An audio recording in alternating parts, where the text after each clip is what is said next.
Okay, let's see. I just adjust the size so it fits my wrist. And here it is again, without a wrapper. Cannot get closer than this, but the doll looks fine. I don't see anything wrong with it. And here, this kind of clasp. Yes. No gap. Yeah, nice.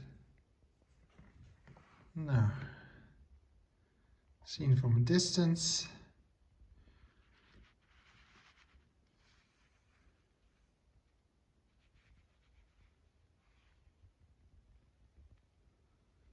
Okay, yeah, sorry again for the shitty filming. That's it. All right, yeah, so I would say, why not? Fun. I think I'll order another one. But this time, same brand, but just like a bling bling watch. Completely gold tone color.